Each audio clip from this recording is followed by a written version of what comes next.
Jaya Radha Madhava Kunja Vihari Gopi Jana Balava Girivanajari Gopi Jana Balava Girivaradari Yasodanandana Braja Jana Rajana Jasodanandana Braja Jana Ranjana Yasodanandana Braja Jana Rajana Yasodanandana Braja Jana Ranjana Yamunatira Vanachari Yamuna Tira Vanachari Jaya Radha Madhava Kunjabiyari Jaya Radha Madhava Kunja Vihari Nitai Gaur Premananda Hari Hari Hari Bol. Bol. Can you put your phone on mute? It's over there somewhere. Oh, I forgot to turn on the camera. Good morning to everyone in Japan. 日本の皆様おはようございます。 And today we are on Canto 10, Chapter 2, Text 32. 今日は第10巻第2章32節ですね。 31 and 32 are very famous verses that Prabhupada often quoted. この31節と32節っていうのは These are the prayers of the demigods as Krishna is in the womb of Devaki, and they're in the prison, and the demigods have appeared, and they're offering prayers to the Lord. でこれらの説は、クリシュナがデバキの体内にいて、そしてそこに半身たちが現れて、そのクリシュナに祈りを捧げる、そういう祈りの言葉ですね。 And these prayers are very Sankhya-like philosophy, describing the glories of the Lord, the truth of the Lord. でこれらの祈りの言葉というのは非常にサンキャの哲学的なもので、そのクリシュナの、what was it? The philosophical truths of the Lord. で主のその哲学的真実、真理というものを踏まえたその祈りの言葉。 Not only glorifications of the Lord, they're expressing the philosophical truth of the Lord. だから主をね、称えているだけ、そういう称えるだけの祈りではなくて、その哲学的な真理をもついた祈りになっています。 Okay. So let's look at text 32. 32節いきますね。 Om Namo Bhagavate Vasudevaya. Om Namo Bhagavate Vasudevaya. Om Namo Bhagavate Vasudevaya.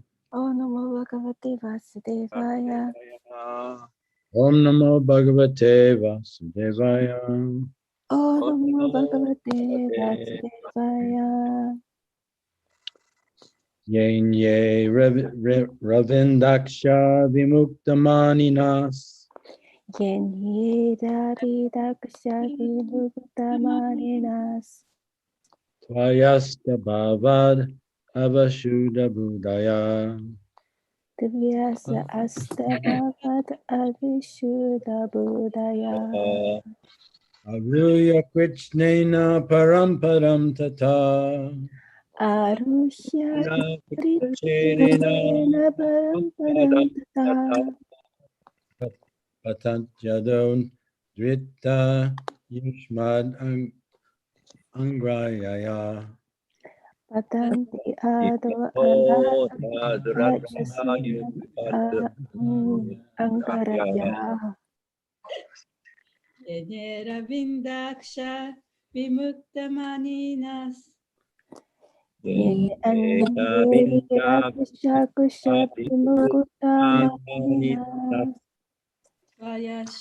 Vayasta Bhavat Abhisuddha Buddhayaha. Astabavat Abhisuddha Buddhayaha. Aruhya Krichirena Param Padam Tata. Aruhya Krishna Param Padam Tata. Tatanya Dona Drita Yasmad Angraya. Patanti Ado Anarudura Yasmad Anga Rayaha. Ye Anye Ravi Intakushami Mukuta Maninas.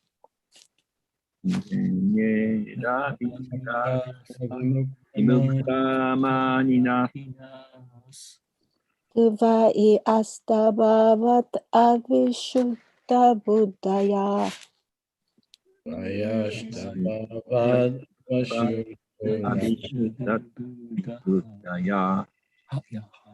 Aruhya Kurichuvena Parampadam Tataha. Arura Krishna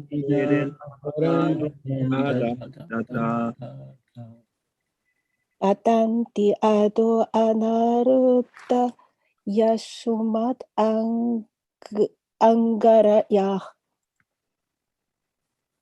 Atanitya adoho nadrata yusmat anguraya. どうぞ。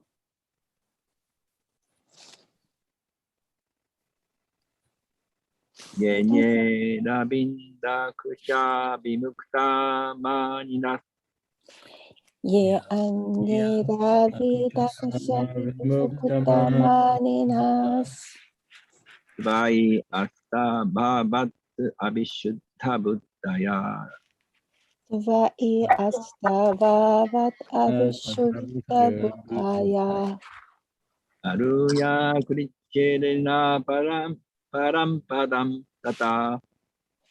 Aruhya Krichurena Parampadam Tata. アタンティアドホナドラタユスマッツアンクリハヤ。 Patanti Ado Anarutta Yasmat Angarya.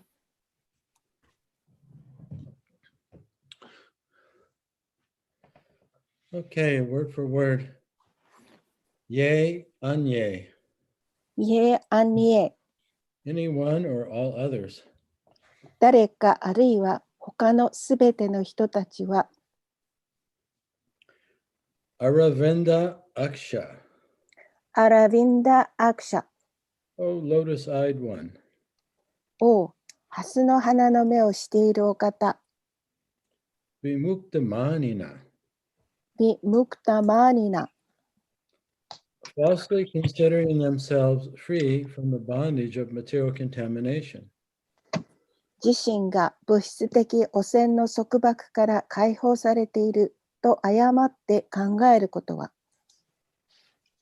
Twayi, とはいい unto you. あなた様に Ashta Bhavat. アスタ・バーバッ Speculating in various ways, but not knowing or desiring more information of your lotus feet. いろいろな方法で試作し、しかしあなた様の蓮華の御足の情報を知らず、あるいは知ろうとも思わず、 Abba Shuddha Buddhaya, アビシュダ・ブダヤ whose intelligence is still not purified, and who do not know the goal of life. 知性がまだ浄化されず、人生の目的を知らない人たちは、 Aruya, アルイヤ、 even though achieving. 達成しても、 Kritrena, クリチュレーナ、 by undergoing severe austerities, penances, and hard labor. 厳しい禁欲、苦行、そして重労働に耐えることによって、 Parampadam, パランパダム、 the highest position according to their imagination and speculation.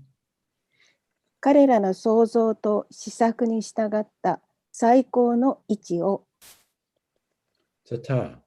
たた、 From that position, その位置から patanti, パタンティ、 they fall, 彼らは落ちる、 ada, アダ down into material existence again. ー、再び物質存在の中に Manandrita, アナードリタ、 neglecting devotion to, 何々への献身を無視して yushmat, ユシュマート、 your, あなた様の angraya, アングラヤ、 lotus feet. 蓮華の癒し。 Translation and purport by His Divine Grace, A.C. Bhaktivedanta Swami Srila Prabhupada. Someone may say that aside from devotees who always seek shelter at the lotus feet, at the Lord's lotus feet, there are those who are not devotees, but who have accepted different processes for attaining salvation. What happens to them? In answer to this question, Lord Brahma and the other demigods said, O lotus-eyed Lord, although non-devotees who accept severe austerities and penances to achieve the highest position may think themselves liberated, their intelligence is impure. They fall down from their position of imagined superiority because they have no regard for your lotus feet. プラブパーダによる翻訳です。主の蓮華の御足を常に求めている献身者はさておき、献身者ではないが、救いを達成する異なる方法を受け入れた人がいるという人がいるかもしれない。彼らに何が起こったのか、この質問に答えて、主ブラフマーとその他の半身たちは言った。おう、蓮の花の目をしておられるお方よ。最高の位置を得るために、厳しい禁欲と苦行を受け入れた非献身者たちは、自分たちが解放されていると思うかもしれませんが、彼らの知性は不純です。彼らはあなた様の蓮華の御足を尊敬しませんので、彼らが考えた優越性の位置から転げ落ちます。はい。Report. Aside from devotees, there are many others, non-devotees, known as karmis, gyanis, or yogis, philanthropists, altruists, politicians, impersonalists, and voidists. 献身者を除いて、カーミ、ギャーニ、ヨーギ、博愛主義者、愛多主義者、政治家、非人格主義者、空主義者として知られる非献身者が他にもたくさんいます。There are many varieties of non-devotees who have their respective ways of liberation, but simply because they do not know the shelter of the Lord's lotus feet, although they falsely think that they have been liberated and elevated to the highest position, they fall down. それぞれの解放の方法を知っている多種多様な多くの非献身者がいますが、彼らは自分たちが解放され、最高の位置まで昇格したと誤って考えていますが、彼らは落ちます。As clearly stated by the Lord Himself in Bhagavad Gita, chapter 9, verse 3, Ashraddha Dana Purusha Dharmasyasya Parantapa Aprapya Mam Ivartante Mrityu Samsara Vartmani. Those who are not faithful on the path of devotional service cannot attain me, O conqueror of foes, but return to birth and death in this material world. 主ご自身がバガバットギーター 9-3 ではっきりとおっしゃっています。アシュラッダダーナプルシャハダルマスヤスヤバランタパアルバア、アプラピアマムニバルタンテ、ブリティユサムサラバルトゥマニ。敵を撃退する勇者アルジュナよ。この献身奉仕に確信のない者たちは、私のもとに来ることができず、この物質界の誕生と死の航路に戻ってゆくのだ。I lost my place here. It doesn't matter. Oh, where is it? Oh. Yeah.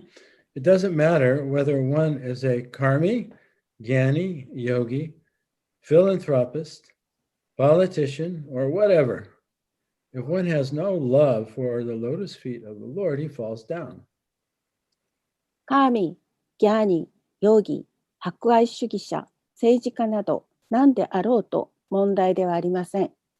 主の蓮華の御足への愛がなければ人は堕落します。That is the verdict given by Lord Brahma in this verse. それがこの説で主ブラフマーが与えている判断です。There are persons who advocate accepting any process and who say that whatever process one accepts will lead to the same goal. But that is refuted in this verse, where such persons are referred to as vimukta manina, signifying that although they think they have attained the highest perfection, in fact, they have not. どんな方法でも支持し、人が受け入れるどんな方法でも同じ目的に導かれるという人がいて、自分は最高の完成を達成したと考える人がいますが、実際はそうではないとこの説が異議を唱えて指摘し、そのような人をビムクタマーニナハと言及しています。In the present day, big politicians all over the world think that by scheming, they can occupy the highest political position, that of president or prime minister. But we actually see that even in this life, such big prime ministers, presidents, and other politicians, because of being non-devotees, fall down. Patant yada. 現在では世界中の大政治家たちは計画を立てることによって大統領や総理大臣などの最高の政治的地位につくことができると思っていますが、実際には根性でそのような総理大臣や大統領は献身者ではないので転落しています。パタンティ・アダハ。To become president or prime minister is not easy. One must work very hard, aruya kritrena, to achieve the post. 大統領や総理大臣になることはたやすいことではありません。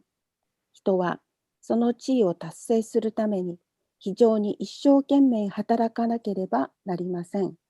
アールヒャ、クリッチュレーナ。And even though one may reach his goal, at any moment one may be kicked down by material nature. またたとえその目的を達成したとしても、物質自然によっていついかなる時に蹴飛ばされるかもしれません。In human society, there have been many instances in which great exalted politicians have fallen from government and become lost in historical oblivion. 人間社会では偉大な気高い政治家たちが統治機関から転落し、歴史から忘れ去られた例が数多くあります。The cause of this is Abhishuddha Buddhaya. Their intelligence is impure. この原因はアビシュッダ・ブダヤ派です。彼らの知性が不純なのです。The Shastras say, Nate Bidu Swartagatim hi Vishnum, Bhagavatam 7:531. One achieves the perfection of life by becoming a devotee of Vishnu, but people do not know this. シャストラは、なてヴィドゥフ・サルバールタガテン・ヒ・ビシュヌムと言っています。バガバタム7-5-31。人はビシュヌの献身者になることによって完成を達成しますが、人々はこのことを知りません。Excuse me. Therefore, as stated in Bhagavad Gita 12:5, Klesha Dikastarastesam Avyakta Sakta Chetasam. Persons who do not ultimately accept the Supreme Personality of Godhead and take to devotional service, but who instead are attached to impersonalism and voidism, must undergo great labor to achieve their goals.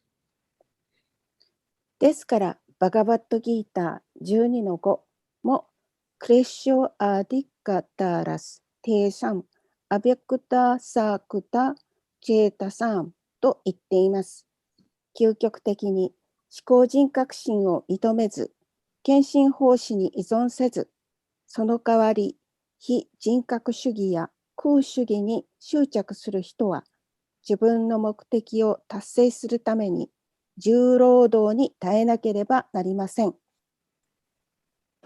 Shreya Shritim Bhaktim Vidashyate Vibho Klishyanti Ye Kevala Bodha Labaye. Bhagavatam 10:14-4. To achieve understanding, such persons work very hard and undergo severe austerities, but their hard labor and austerities themselves are their only achievement, for they do not actually achieve the real goal of life. シュレヤハーシュリンシュリティンバクティムウダシヤテビボーキリシュヤンティエケーバラボーダラブダイエバーガバタム 10-14-4。悟りを達成するためにそのような人たちは重労働をし、厳しい禁欲生活に耐えなければなりませんが、彼らは人生の真の目的を実際に達成していないので、重労働と禁欲生活自体が彼らの達成になっているに過ぎません。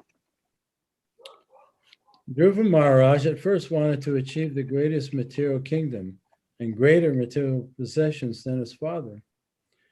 But when he was actually favored by the Lord, who appeared before him to give him the benediction he desired, Dhruva Maharaj refused it, saying, Swamin Kritartoshmi Varam Nayache. Now I am fully satisfied. I do not want any material benediction. 最初にドルバマハラージャは最大の物質的王国と父親の物質的所有物より多くを所有することが叶えられることを望みましたが、望んでいた恩恵を与えようと彼の前に現れてくださった主から実際に主のご好意をいただいたとき、スバーミンクルタールとアスミバラムナヤーチェ。今、私は完全に満足しました。私はどんな物質的恩恵も欲しくありません。と言って拒みました。Yeah, that was a quotation from the Hari Bhakti Surodaya 728.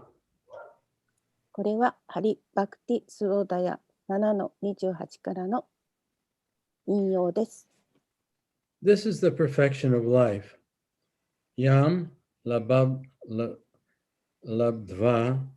chaparam labam manyate nidikam tata. So that's also from the Hari Bhakti Surodaya. ヤム・ラブドゥヴァ・チャーパラン・ラバン・マニャティ・ナーディカム・タタハ。So that just means this is the perfection of life. Attaining the lotus feet of the Lord is the perfection of life. 主の霊言の未足を手に入れるということが人生の目的であるということを言ってるんですね。Bhagavad Gita 6:22. If one achieves the shelter of the Lord's lotus feet, one is fully satisfied and does not need to ask for any material benediction. もし人が、バガバットギータ 6-22、もし人が主の蓮華の御足の保護を成就すれば、そのものは完全に満足し、どんな物質的恩恵も必要としません。At night, no one can see a lotus, for lotuses blossom only during the daytime. ハスナ花は昼間しか咲かないので、夜の間は誰もハスナ花を見ることはできません。Therefore, the word Aravinda Daksha is significant. ですから、アラビンダークシャという言葉は重要です。One who is not captivated by the lotus eyes or transcendental form of the Lord is in darkness, exactly like one who cannot see a lotus. ハスの花の目、あるいは至高主の超越的なお姿に心を奪われない人は、まさしくハスの花を見ることができない人のように暗闇の中にいます。One who has not come to the point of seeing the lotus eyes and transcendental form of Shyamasundar is a failure. ハスの花の目を見る、あるいはシャーマスンダラの超越的なお姿を見る時点まで来ない人は失敗です。Param jana charita bhakti vilochanena santa sadaiva hrideshu vilokayanti. It's a quotation from Brahma Samhita 538. プレマンジャマチュリタバクティビロチャネーナサタンハサダイバフリッタエースビロカヤンティ。これは、28バクティ、何だっけ、そうブラマサムヒタ5-38からの引用です。Those who are attached to the Supreme Personality of Godhead in love always see the Lord's lotus eyes and lotus feet, whereas others cannot see the Lord's beauty and are therefore classified as Anadrita Yushmad Angraya, or neglectful of the Lord's personal form. 愛の中で思考人格心に執着する人たちは、ハスの花のような目と蓮華の御足を見ますが、その他の人たちは、主の美しさを見ることができず、故にアナードリタ・ユシュマト・アングラヤ、つまり、主の人間のお姿に無頓着な人に分類されます。Those who neglect the Lord's form are surely failures on every path in life, but if one develops even a little love for the Supreme Personality of Godhead, one is liberated without difficulty. Swalpam apiyasha dharmasha trayate mahatobaya. 主のお姿に無頓着な人たちは人生のすべての道で失敗しますが、思考人格心への愛をほんの少しでも発達させれば、その人は難なく下脱します。スバルパンアピアアシャダルマシアトラヤテマハトバヤ。It doesn't say it in the purport, but that's Bhagavad Gita 240. 解説の中には言われてませんけれども、これはバガバダギータの2章の40節からの引用です。Therefore, the Supreme Personality of Godhead recommends in Bhagavad Gita 9:34, Man mana bhavamad bhakto, madhyaji mam namaskaru. Simply think of me, become my devotee, worship me, and offer your slight homage to me. 故に思考人格心はバガバットギータ 9-34 で、マンマバーバーバーマットバクトマットヤジーマムナマスクル。常に心で私を思い、私の献身者となり、私に尊敬の礼を捧げ、私を崇拝せよと推奨なさっています。Simply by this process, one is guaranteed to return home back to Godhead and thus attain the highest perfection. この方法によってのみ、私たちは神の家に戻ることが保証され、こうして最高の完成を達成します。The Lord further affirms in Bhagavad Gita, chapter 18, verses 54 and 55, Brahma Bhuta Prasanatma Nasoshati Nakamshati Samasarveshu Bhuteshu Mad Bhaktim Labate Param Bhaktya Mam Abhijanati Yavan Yashasmi Tatpataha Tato Mam Tatpato Gyatva Vishite Tad Anantaram. One who is thus transcendently situated at once realizes the Supreme Brahman and becomes fully joyful. He never laments nor desires to have anything. He is equally disposed to every living entity. In that state, he attains pure devotional service unto me.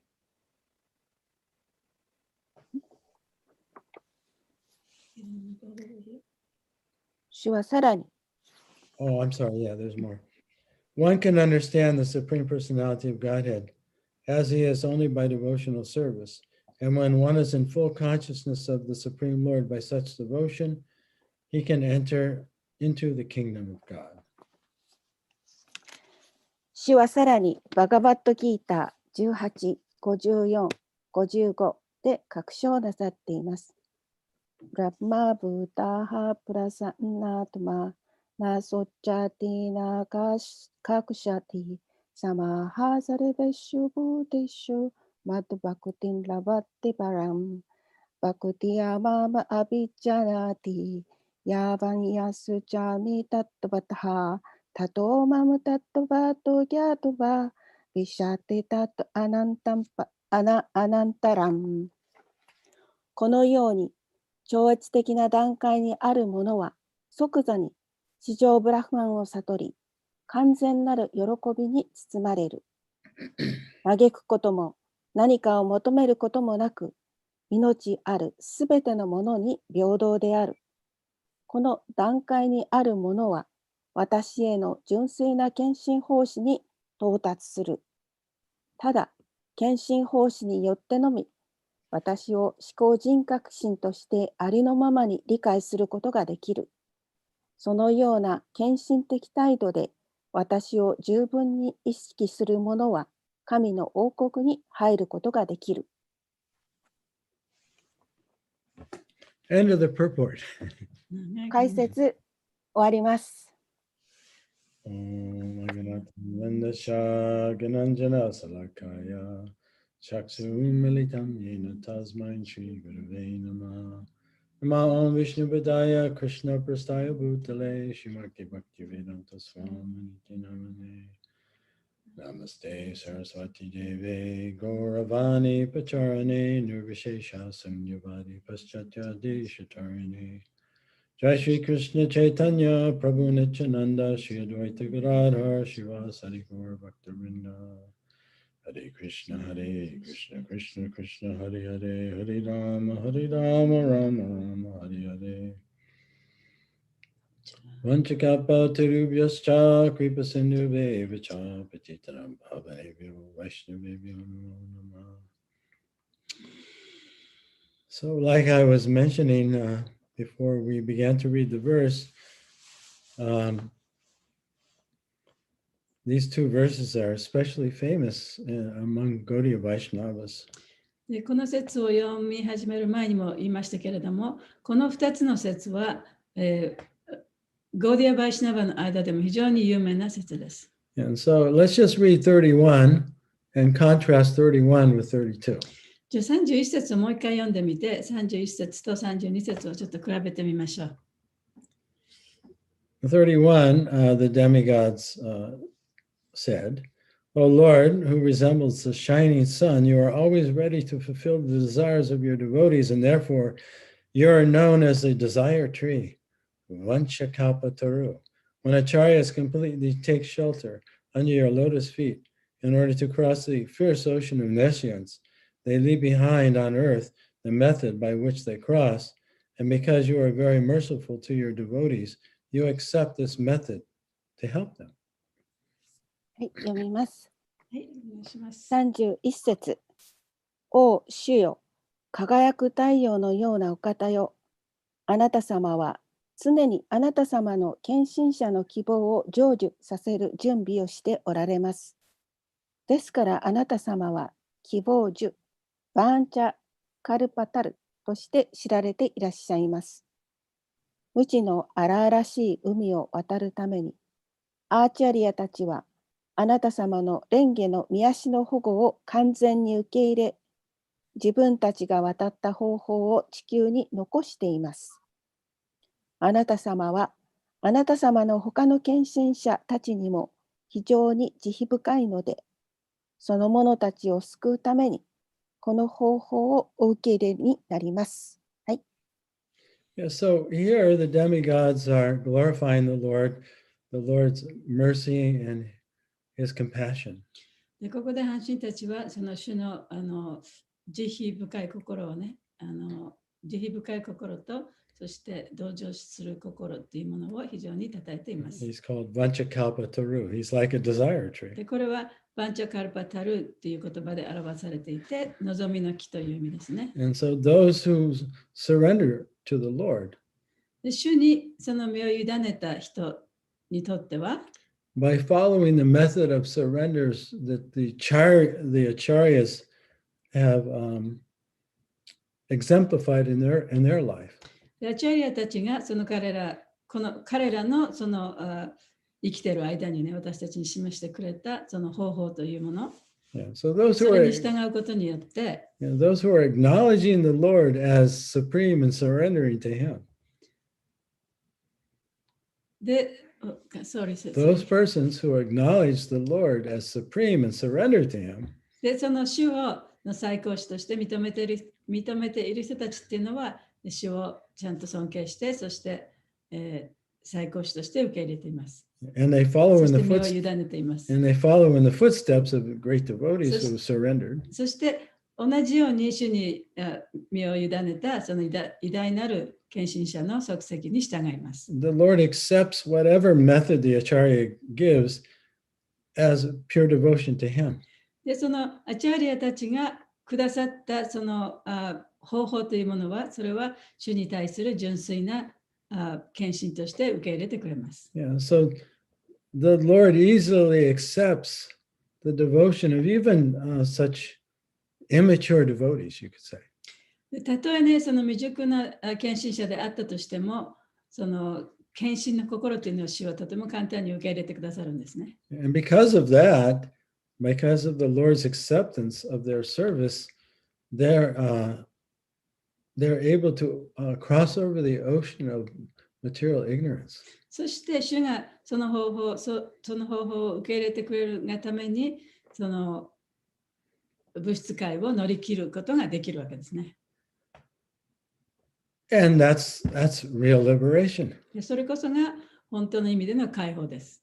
Yeah, so that's contrasted with today's verse, which is talking about those who never acknowledge the supremacy of the Lord or surrender to Him. で今日読んだところの32節のところですね。そこのところでは、その今言った人たちとまた反対のことを言って、主の偉大さというものを受け入れてない人たちのことを今日の説では話しています。Yeah, so in today's verse, the demigods pose a question and then Lord Brahma answers it.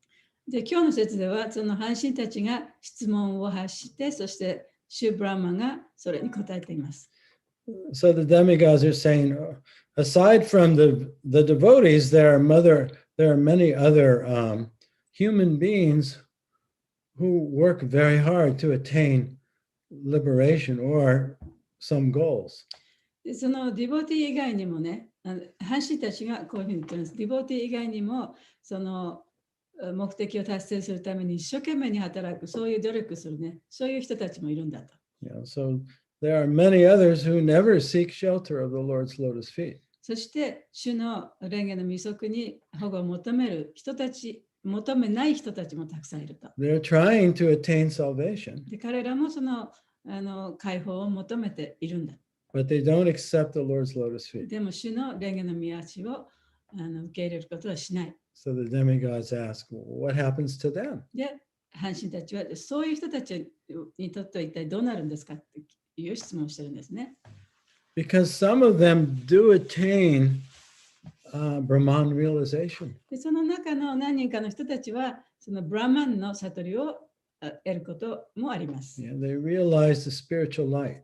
そしてその精神的な光というものをね、悟る、認識できる場合もあります。What happens to them? そういう人たちは一体どうなるんでしょうか。 Do they stay merged in そ Brahman の人た forever? ちはそのブラマンの中に永久に融合してるんでしょうか。 So then Lord Brahma そ answers. して主ブラマンがそこで答えるわけです。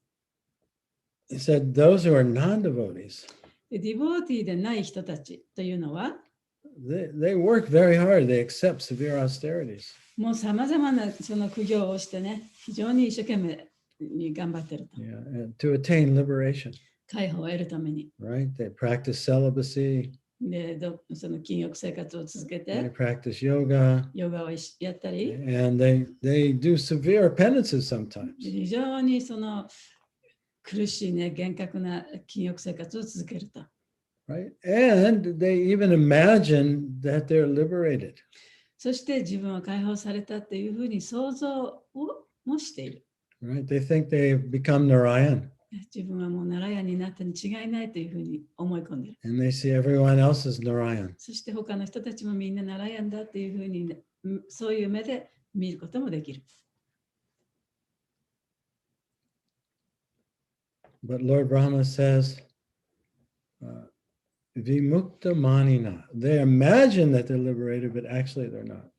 でも、ブラマ神は彼らはその解放されたというふうに想像しているんだけれども、本当は想像されていないんだというふうに言っています。Vimukta means liberated. ビムクタというのは解放されたという意味ですね。 Right? They think, I see I'm not the body.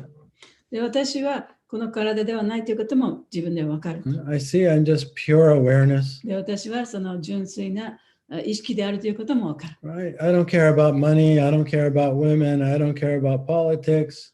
お金にも女性にも政治にも興味がない。 I must be liberated. だから私は解放されてに違いない。 Vimukta means I'm liberated.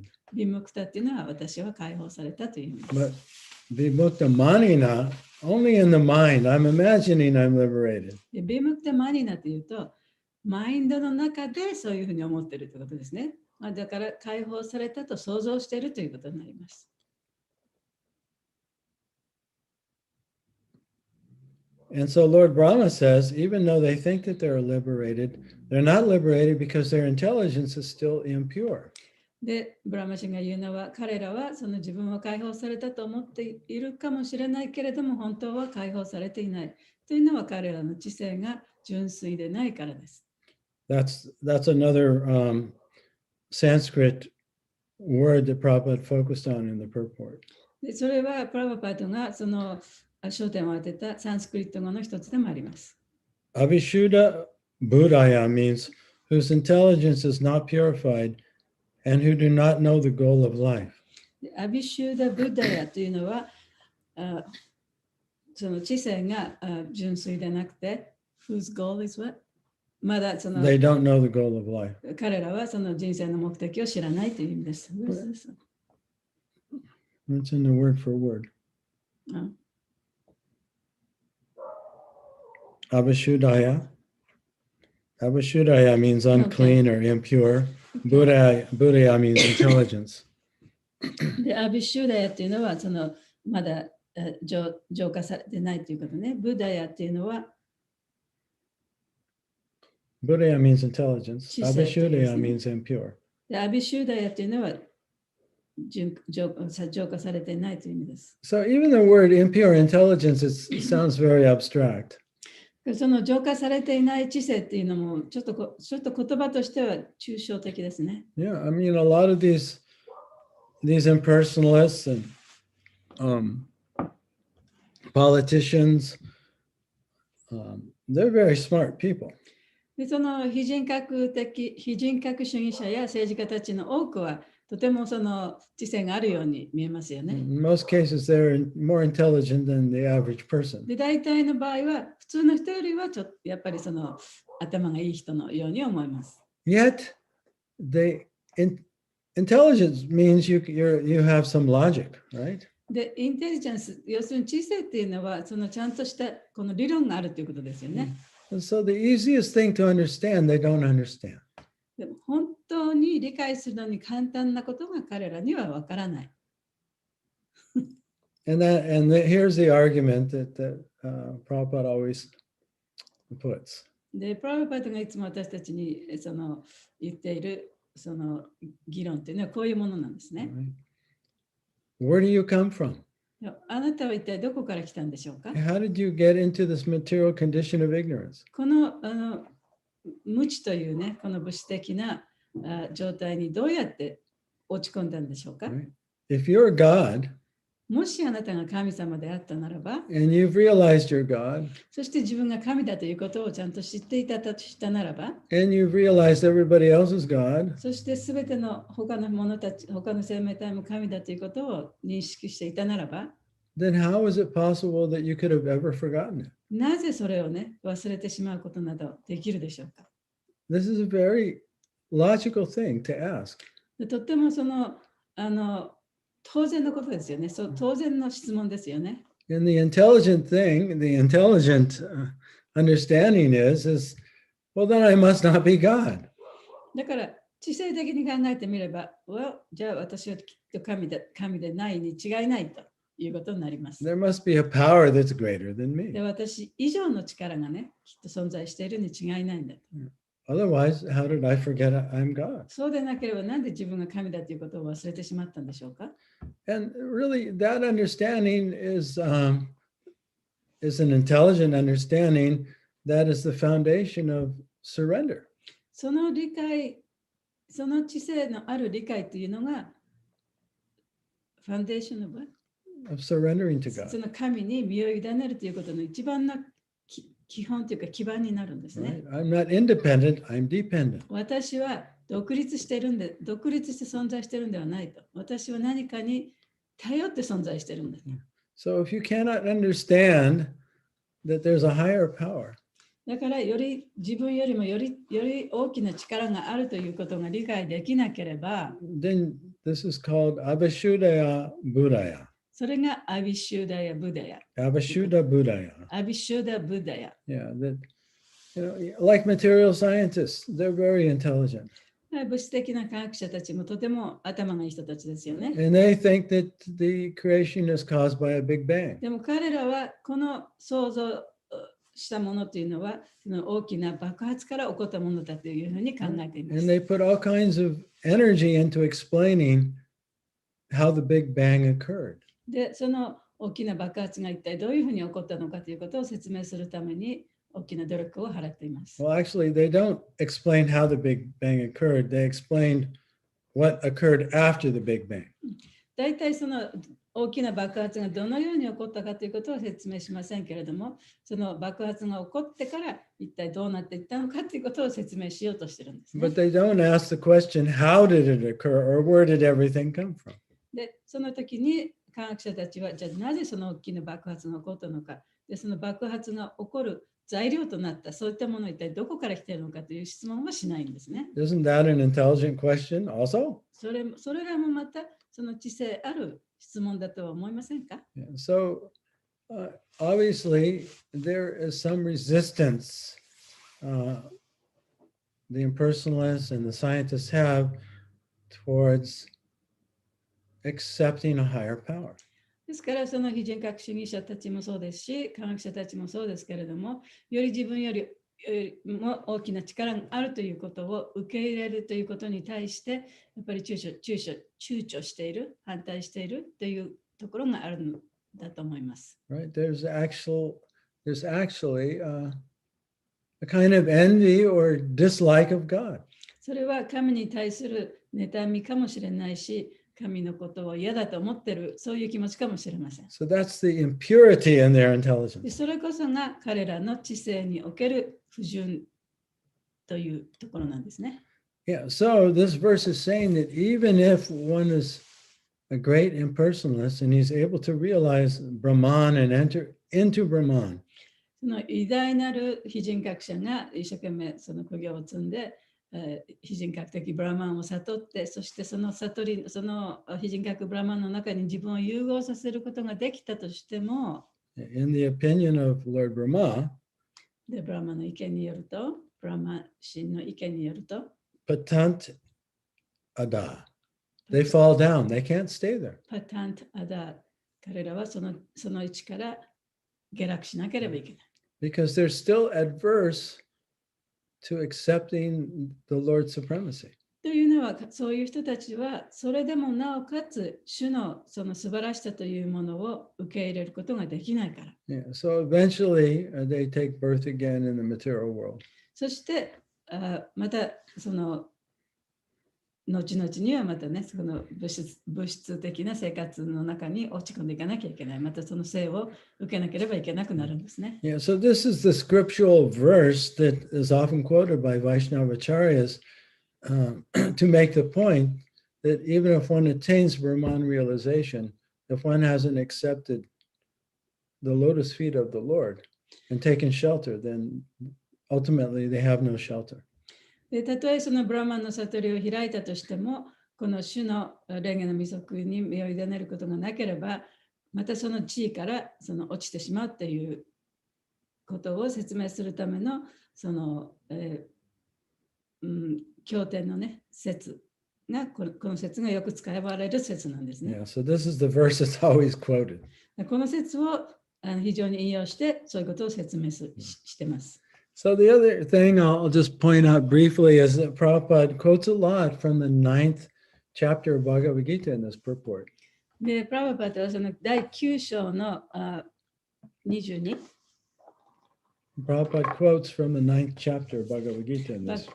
バガバドギーターの9章のところでたくさん引用するその説があります。He quoted 2 or 3 verses today. で今日のこの解説の中でも2、3個の箇所が引用されています。Yeah, so this is considered maybe the most important chapter of Bhagavad Gita. だからその章はね、9章っていうのは、そのバガバドギーターの中でも非常にその重要な説だというふうにも考えられています。Yeah, when we read this chapter, we can feel the urgency of Krishna. で、この章を読むとね、クリシュナがいかにね、この本当に強くこのことを願っているかということが分かるんですね。それを感じることができるはずです。There's an urgency in Krishna's words. Of course, he's speaking to Arjuna, but he's speaking to everyone. で、その中でクリシュナはアルジュナに向かって話している言葉なんですけれども、それは同時に私たちすべてのものに向かって話していることでもある。そういう強い思いの言葉なんですね。And he's trying to convince us, and he's trying to convince Arjuna, but he's also trying to convince us that bhakti is the only real path of salvation. そしてその中でクリシュナはアルジュナを説得しようとしてるんですけれども、私たちに向かっても同じようにね、このバクティこそがその一番大切な道であるということを説得しようとしてるんですね。He's the cause of all causes. He's the only power. He's the only shelter. で、クリシュナこそが原因の大原因であり、そしてすべての力の源である。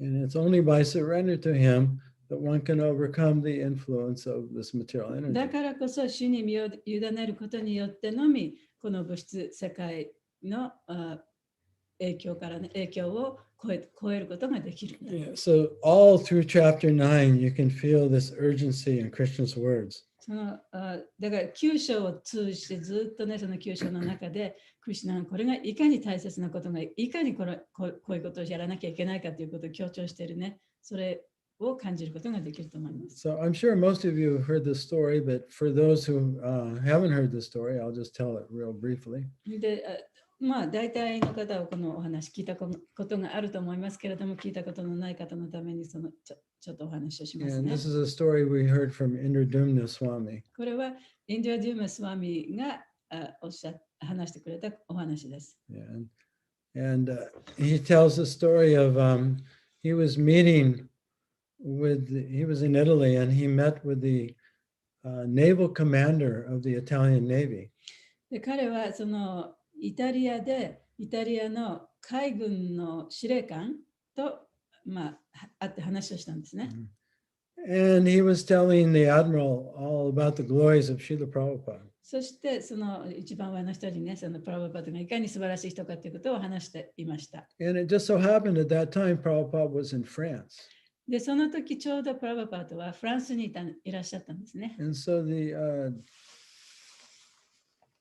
this naval officer, he wanted to meet with Srila Prabhupada. そして海軍のそのオフィサーがね、司令官の人が、じゃあプラブパードに会ってみたいと言ったわけです。So Indradumna Swami and this admiral from the Italian Navy, they flew to France to meet Prabhupada. そこでそのインドディウムスワミと、それから海軍のそのお偉いさんの人とかね、プラブパードを連れて、フランスに飛行機でプラブパードを連れてきました。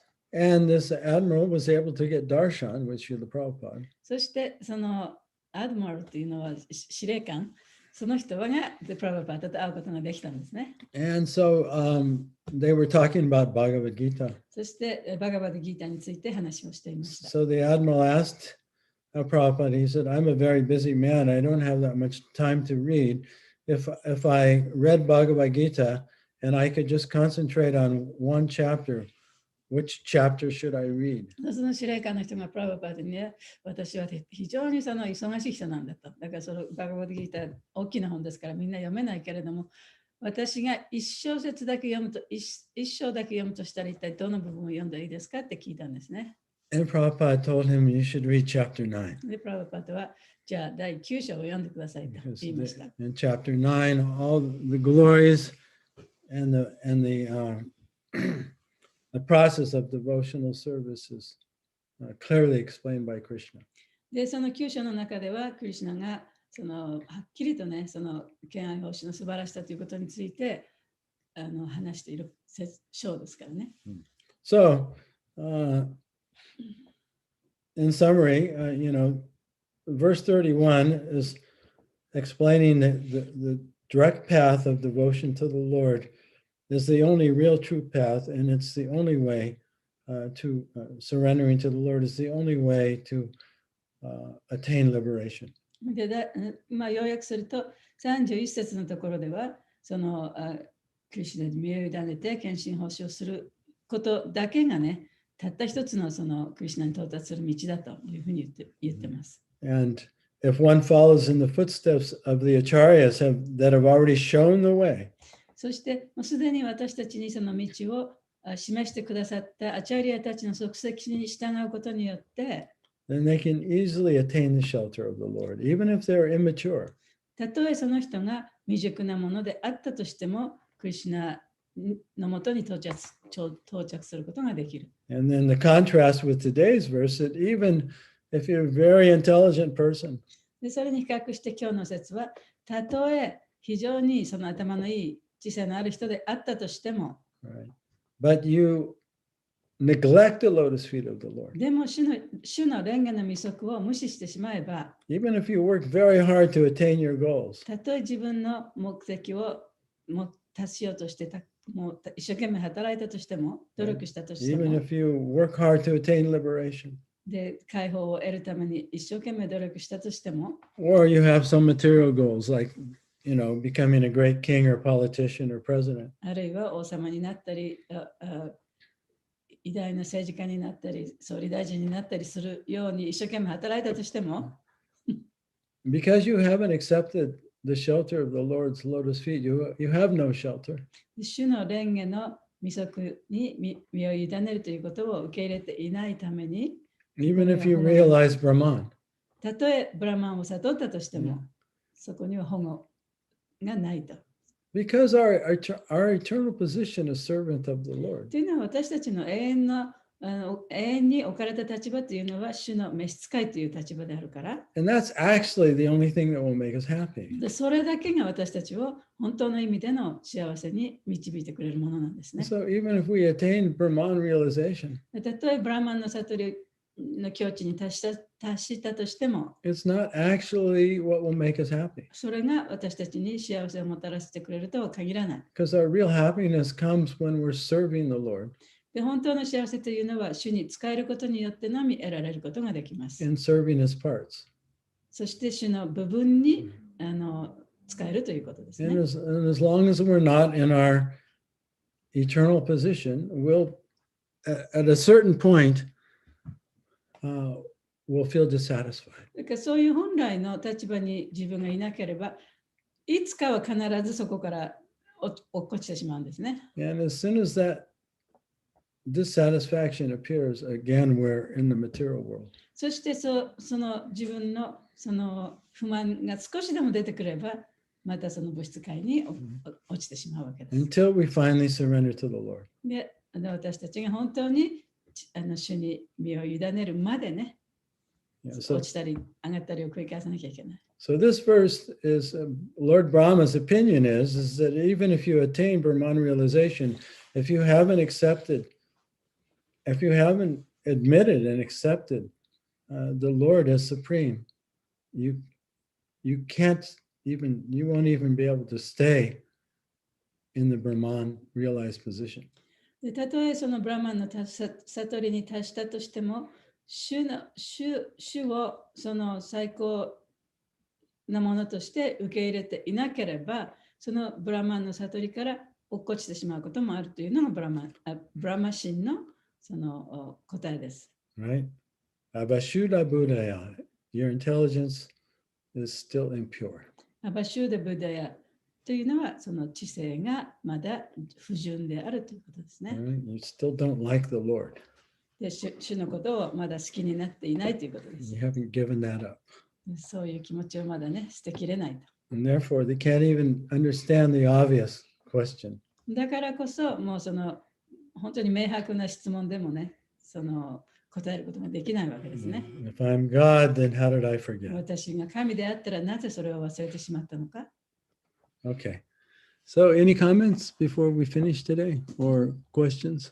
質問とか感想とかありますか？今日終わる前に。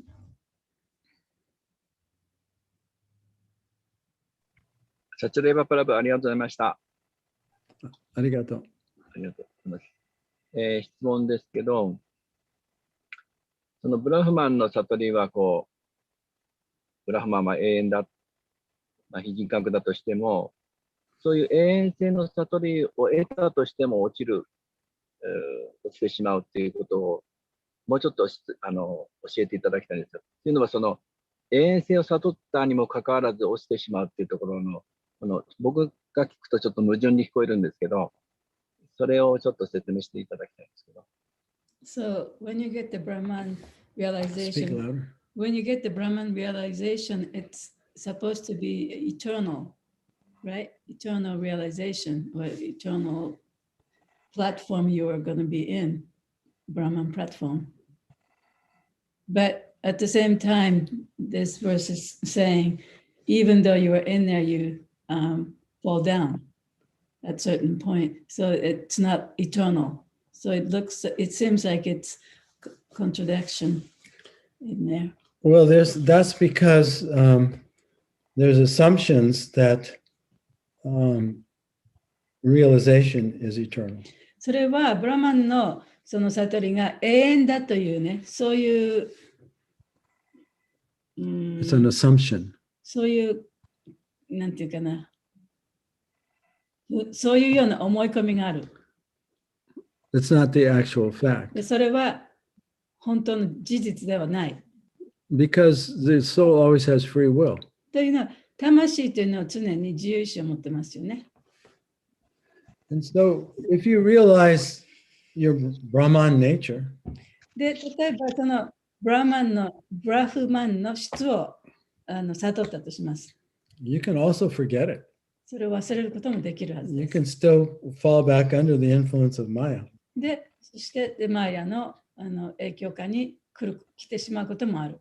And you haven't realized the ultimate truth of who you are. で、その時点でもってまだ本当の自分が誰かということを悟ったわけでもない。Yeah, so it's not the ultimate reality yet. だからそれはその最終的な現実ではないわけですよね。And in fact, they're just hovering on the outside of Vaikuntha. で、実際問題として、ただそのバイクンタの外側っていうかね、のところにとどまってるに過ぎない。Right? They're outside the boundary of Vaikuntha. で、バイクンタのその境界線のあたりにいるに過ぎない。Right? You're not allowed in Vaikuntha だ yet. からまだバイクンタの中にはね、入れてもらえない状態ですよね。 So it seems like a liberated position. だからそこにいるのはあたかもその解放されたような状態に思えるかもしれないけれども、But one is still not functioning to one's full potential as a soul. でも魂としてのその完璧な役割はまだ果たしてないですね。 That potential is there で、その可能性はまだあるんですけれど because も、 it's part of the soul というのはそれはその魂の一部だからね、 to love God 神を愛するというこ and と to が、 love his parts, そして神の部分を愛するということが魂の本質ですから。 which is a simultaneous realization that I'm one with God, but I'm also separate. で、それはまた私は神と一体であるけれども、同時にまた別の個体でもあるという、そういうことを悟っていないということですよね。 So until the soul reconnects with the Lord consciously, then there's always some dissatisfaction there that will eventually come out. だから魂が本当に意識して神とつながらなければね、必ずそこにその満足しない部分が残るわけですね。 So there, when we talk about realizations and levels of consciousness, it sounds like there's different eternal stages, but there isn't. だから悟りとかその異なって意識の状態とかっていうことを話すときには、あたかもそれが永遠であるかのように聞こえますけれども、本当はそれは永遠ではない。 Yeah, that's just linear material thinking. それは物質的な考え方の延長上にあるに過ぎない考 In, え rea- 方ですね。 in reality, there is no time. 本当のその現実には時間というものが存在しないんです。 There's only now. 今しかない。 You can either be awake now or not. だから本当に目覚めるのは今目覚めることはできますけれども、他の時は目覚めることはできないね。今しか目覚められない。 And without the shelter of the Lord's lotus feet, you can always become unconscious again. で、主のその蓮華の御足の保護がなければ、またその無意識状態に陥ることもあるはずなんですね。 And the free will is always there. で、自由意志っていうのは常に存在してますから、 So accepting the Lord's lotus feet is a continual process. で主の蓮華の御足をその受け入れるっていうのは本当にもう持続していかなければいけない方法なんですね。 If that choice wasn't there, there'd be no free will, there'd be no だ love. からその選択がなければ自由意志もないし、愛ということもないわけでしょ。 And that's really the whole purpose of the material world. それこそがこの物質界の本当のそのなんていうの問題っていうかね、目的なんですよね。 That's the whole purpose of the material world is for the soul to be able to exercise its free will. この物質世界があるのは、この生命体がここでもって自分の自由意志をどういうふうに使っていくかっていうことをね、練習するためにこの物質界にあるんだ。Otherwise, if we didn't have a choice to accept the Lord or not, if there was no other alternative, then there'd be no free will, there'd be no love. だから本当、主を受け入れるか受け入れないかというその選択肢がなければ、そこには愛もないし、獣医師も何もないわけでしょ。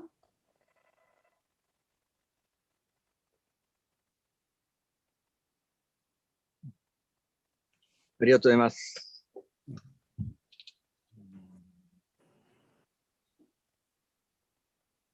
Hare Krishna.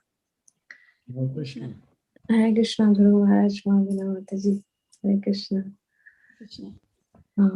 Like in devotee's life, or like for example, Lord Indra, devotees, they accept the supremacy of Krishna, God, but still we are in the material world and we have tendency to control others or to become a top, like I'm the best, proving I'm the best, or we want a topmost position and we like to control others.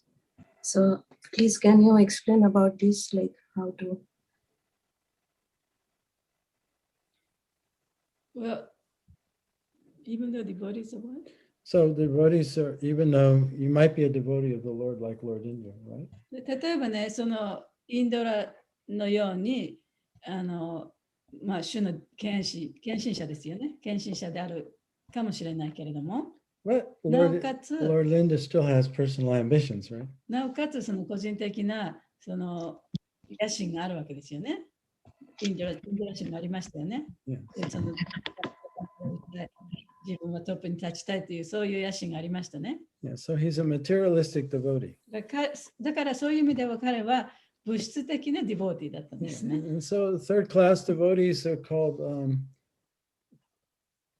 Prakrita Bhaktas. Means they're devotees, but they're still influenced by the material energy. 第3級のディボーティーというのはパクリタバクティといって、そのディボーティーではあるけれども、まだ物質のエネルギーの影響を、物質の様式の影響を受けている、そういうディボーティーのことを言います。Yeah, so they haven't realized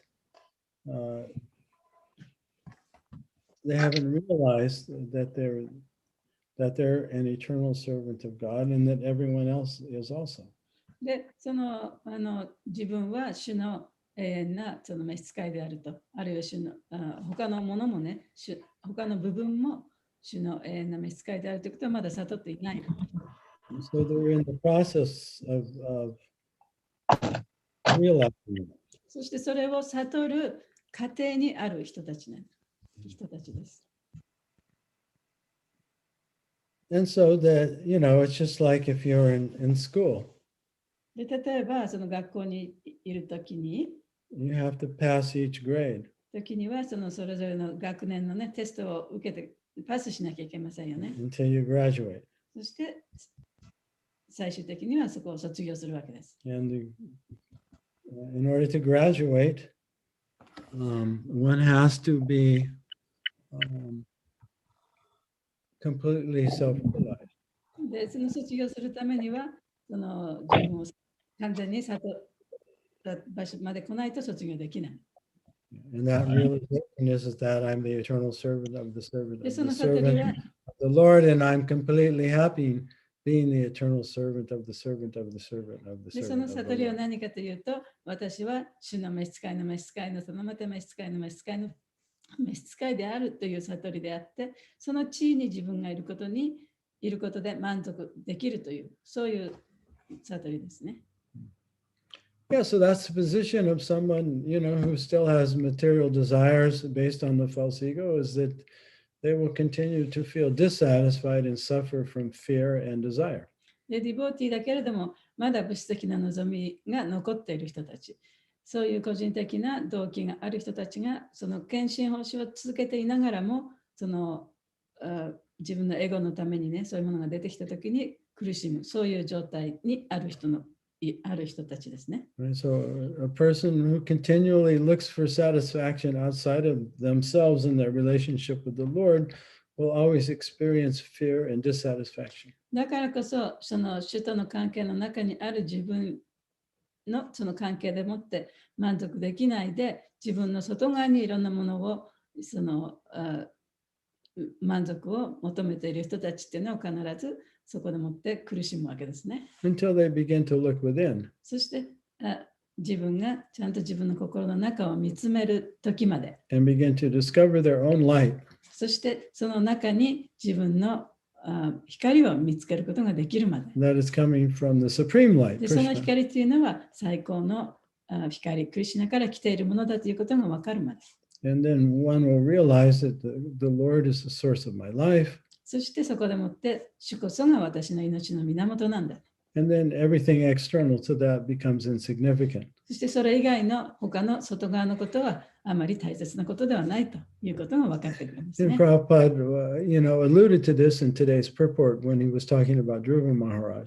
で、プラブパートはそのジュルバ・マハラジの話をこの今日の解説のところでしていましたけれども、そのことをちょっと示唆してますね。Right? He was unhappy. で、ジュルバ・マハラジはその時はちょっとアンハッピーだった。幸せではなかった。And he thought by attaining some external position like his father or his grandfather, Lord Brahma, that he would become happy. で、自分のそのお父さんやそのおじいさんのブラマシーよりももっと素晴らしいものを手に入れれば自分は幸せになるに違いないと思っていた。But when he finally met the Lord, しかしそこで主に直接会ったときに、and he realized that he had always been the child of God. で自分はもうずっとね、その神の子供であったということを悟った。He found satisfaction. そこでもって心が満足した。And he had no more interest in external material attainments. そしてそれ以来、もうその外面的な物質的なその目的を達するということには興味がなくなった。Yeah, so devotees always begin, or almost always begin, with some material desires. Krishna says, the four types of people approach him. で、ディボーティっていうのはね、大体ほとんどの人はその外面的なその野心や願望があってクリシュナに近づいてくると。それはバガバッドギータの中にも書かれていて、その4つのタイプのね、人たちがそのクリシュナのもとにやってくるというふうに書かれてますね。Want to become free of suffering. 苦しみから逃れたい。Want to satisfy some material desire like Dhruva. で、ジュルバ・マハラジのようにその物質的な望みを叶えたい。And those who are just curious. あるいは好奇心があった。And those who seriously want to realize the absolute truth. そして真剣に絶対真理を悟りたいと願った。All four are feeling dissatisfied. で、その4種類の人たちっていうのはみんなね、心の中に何らかの不満を抱えているわけですよね。And looking somewhere else for happiness. そしてその幸せを求めて他のところを探し求めている。But eventually they approach the Lord. しかし、だんだんとその主のもとにやってくるようになるんです And ね。 when they realize I'm a child of God, I always have been. そして自分は神の子供だった。私はずっと昔から本当はそうだったんだということを悟るようになってくる。Then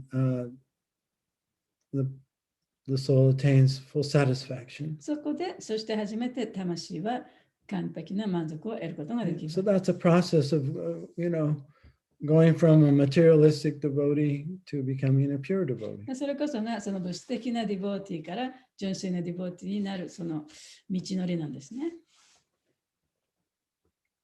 How long does it take? どのくらいかかるんでしょうか？ As long as you want to. それはあなたが望む程度かかりますね。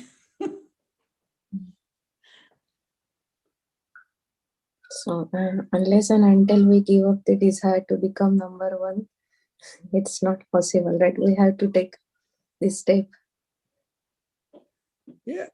じゃあ私がそのナンバーワンになりたいと思わなくなるまではずっと続いていくんですか？ Yeah, well, Krishna's arranged the material world in such a way that it makes it easy for us because we can never be happy without surrendering to him. しかし、クリシュナはね、この物質世界を私たちがこの世界に住んでいる限り、絶対にハッピーにはなれないというふうにちゃんとアレンジしてくれたんですね。で、そして最終的に、じゃあこの物質世界でないものをやっぱり求めなきゃいけないということを悟るまで、私たちは苦しまなきゃいけない。Yeah, the truth is within, it's not outside. だから本当の真実というのはね、外にあるんじゃなくて、自分の中にあるんですよね。And so, the material world is arranged in such a way that until we begin to look within, as long as we're looking externally, we're going to continue to repeat the same mistakes and experience the same dissatisfaction, the same fear, same desire, same cycle. 自分の外側でそういうものを追い求めている限りね、必ずその自分のその苦しみというのをそこで耐えることはできない。で、自分の中を見つめることができるまでは、この生と死のサイクルがずっとこう続いていかなきゃいけないということです。And no one can make that choice for us except for で、 ourselves. その選択をするのは自分自身でしかない。他の誰にもできない。The acharyas can point the way, but we still have to do it. で、アチャリアたちも私たちにその道をね、示してくださることはできるけれども、その道を歩むのは私たちですから。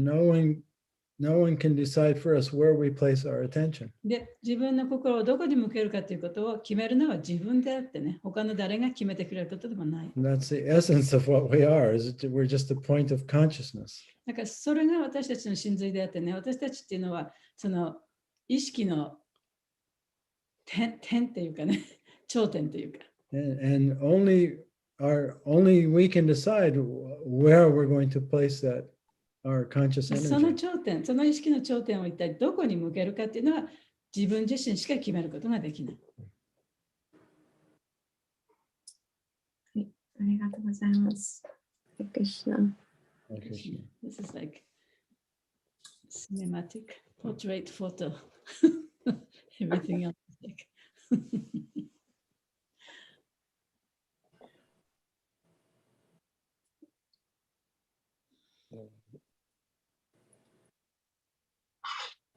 なんか面白いですよね。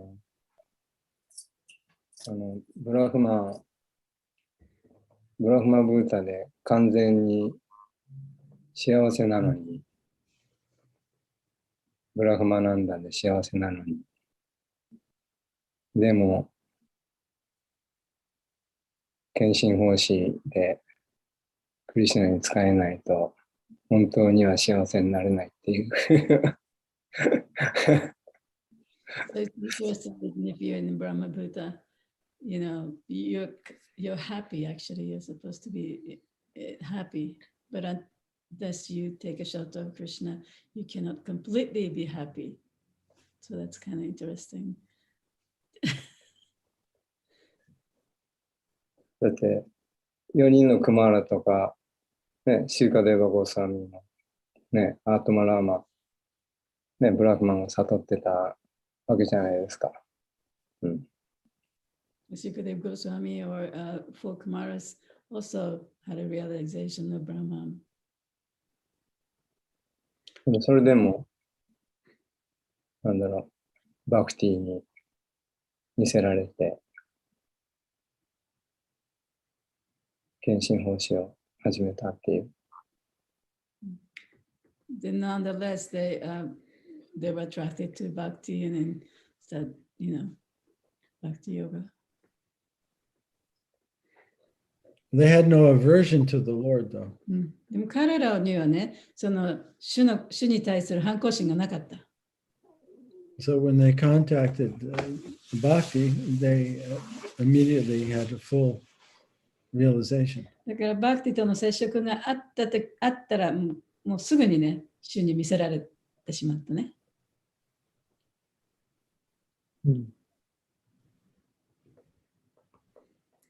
So this verse is really talking about those who realize Brahman and go through great austerities, but they still have an aversion to the Lord.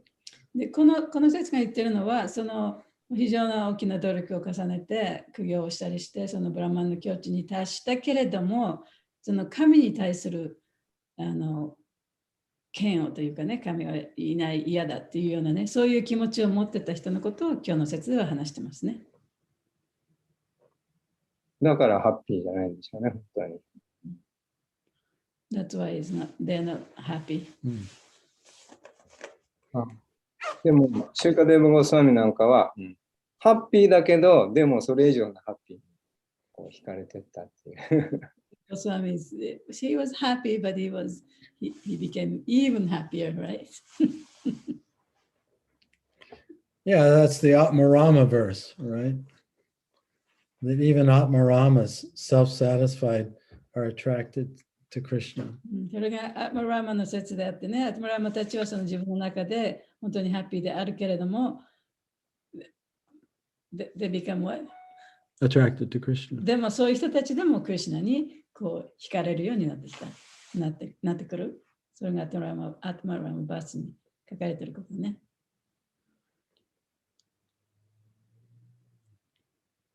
But I've heard some quite famous Buddhist preachers that are famous on the internet.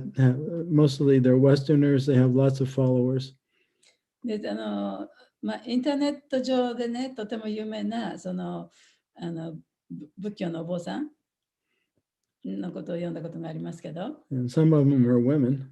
女性の場合もあったね。And they're expert at dealing with the psychological trauma and helping people, forgive and overcome their suffering. でそういう人たちっていうのはいろいろなね、その精神的なトラウマとか、人間の苦しみをね、どうやって乗り越えていくかっていうようなことを助言したりして、そういうことにとても長けてる人たちですね。Yeah, and their teachings are very helpful for a lot of people and very reasonable. で、その人たちのやっぱり教えっていうのは非常にね、理にかなってて、いろんな人たちの助けとなるものです。And I was listening to one woman, and I was really appreciating what she was saying. And then somebody asked her a question about God. で、その人が話してる女性の人でしたけど、その人が話してる話を聞いててね、とてもやっぱりいい話をしてたんですけれども、その時に誰かがね、質問したんですね。神様について。And what she said shocked me a little bit, but then after I considered it, I wasn't shocked. で、彼女が言ったことに対してちょっとショックを受けたんですけれども、よく考えてみると、本当はそんなショッキングなことでもなかった。She said, I don't like the word God. I'm very uncomfortable with that word. 私はね、その神という言葉が嫌いだと。神という言葉を聞くと非常になんとなく落ち着かない気分になってくると。And I thought to myself, there it is. やっぱりそういうこと言ってるって思ったんですけどね。Avashuddha Buddhaya. アバシュダブダヤ。Yeah, what's wrong? Can't you admit there's a higher power than you? 自分よりも大きな力があるってことを認めることができないんだろうかと思いました。Yeah.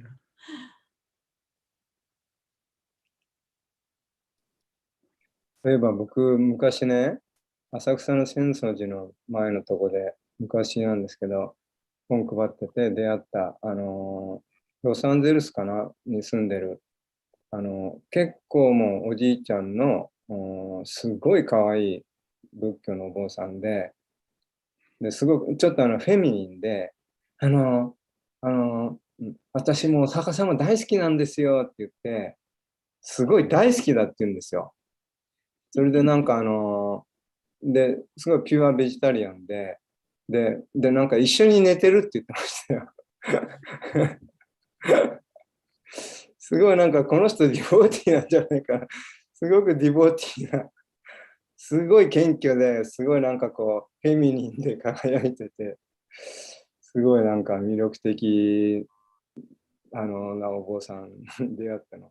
なんか今ふと思い出しました。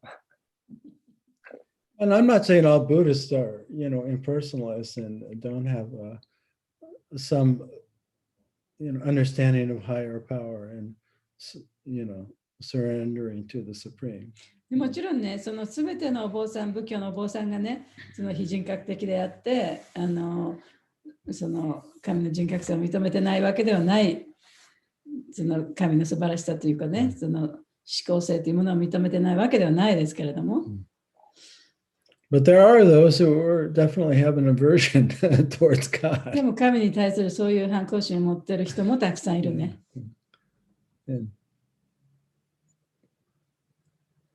そういう人が多くその教えに惹かれてくるっていう、ことでしょうね。So many people are attracted to that kind of teaching. Yeah, because of that. Yeah. Just because of that, yeah. そういう神に対するその高い尊敬がない人たちがやっぱりそういう教えに惹かれてくるね。But it is a kind of impure intelligence, though. でもそれはやっぱりある意味でその不純な知性とも言えますよね。Yeah, because even if you have no religious preference, でたとえその自分がどの宗教が好きとかそういうことがなかったとしても、it's so obvious how little control and how little power we actually で have. 私たちが持っているその力とかね、そのコントロールの力とかパワーなんていうのは本当に小さいもんだっていうことはね、非常にもう明らかにそうじゃないですか。And that everyone is overcome by ignorance でみんな知識無知によって、unconsciousness, 無意識によって追われてるし、selfishness, 自己中心的だし、 fear, 恐れも持ってるし、 and longing to be loved. で愛されたいと思ってるし、 Only the Lord really can forgive us and relieve us of our sins. We're all so sinful. で私たちは本当にね、そういう罪深い生き物だからこそ、主だけがその罪をね、やっぱり許してくれることができるですよね。Only God can have unconditional love for us. で、神だけが本当にその無条件の愛をね、私たちにも持っていらっしゃる。And it's only by experiencing God's unconditional love for us that we can begin to feel unconditional love for ourselves and for others. そしてその神の持っている無条件の愛を感じることによってのみ、自分自身に対しても他の人に対してもその本当の無条件の愛を感じることができるようになる。Yeah, so these are actually, for devotees, these are obvious things. でディボティにとってはそれはね、もう明白なことかもしれない。でもそれは、その無条件の愛をやっぱ感じれないのは、妬みがあると感じれないですかね。So when you can't feel unconditional love, that means you have some kind of netami, enviousness. Well, we're all covered by Maya, you know, to one degree or another. 私たちはね、まあ程度違うにしてもみんなマーヤに追われてるわけですから。Yeah, which is a power greater than we are. そのマーヤの力っていうのはもちろん私たちよりももっともっと大きな力ですよね。Yeah, so when we can admit that, then we can begin to accept そ God. れが分かれば神をね受け入れることができるようになるかもしれない。How could we be God and that could ever happen to us? That just doesn't make any sense. How can we what? How can we be God and at the same time have fallen? で私たちがその神であるにもかかわらずまたそうやって下落してるなんてそういう状態があるはずがないですよね。Yeah, so the Buddhists, certain types of Buddhists and impersonalists and scientists, they don't even ask that question. だからその仏教徒の中の人たちでもそれから科学者でもね政治家でもねそういう質問をしない。誰もそういうことを聞いてこない。That's because of Ashuddha Buddha. というのは彼らはアシューダ・ブダヤだから。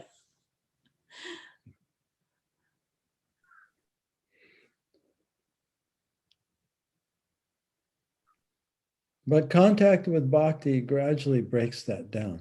しかしそのバクティとのコンタクトを取ることによってそれがだんだんと壊されていく。Because even the worst impersonalist ultimately is a devotee. というのはね、そのたとえ最悪な非人格者であったとしても、最終的にはね、みんなディボーティーなわけですから。And that envious towards God has to be broken down. It's external. It's not part of the soul.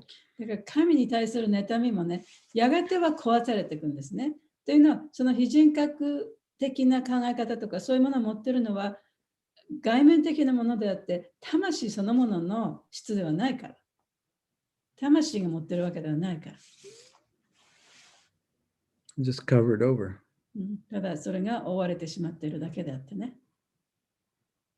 But when we can admit and surrender, then the covering is removed. でもそれを認めて、その身を委ねることが、献身することができれば、その覆いがだんだんと取り払われていきますね。Yeah, so we have to be beat down to get to that point. で、そこまで達するにはね、やっぱりこう、叩かれ、殴られ、苦しい思いしていかないといけないかもしれない。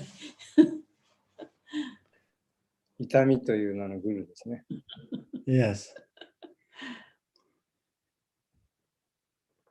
It's a guru called pain. Yes. Maya's mercy. そう、マヤの慈悲ですね。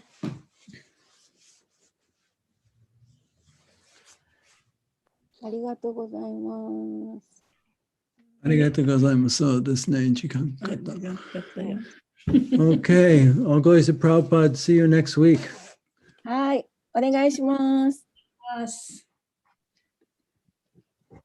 Hare Krishna. ありがとうございました So much, Hare Krishna.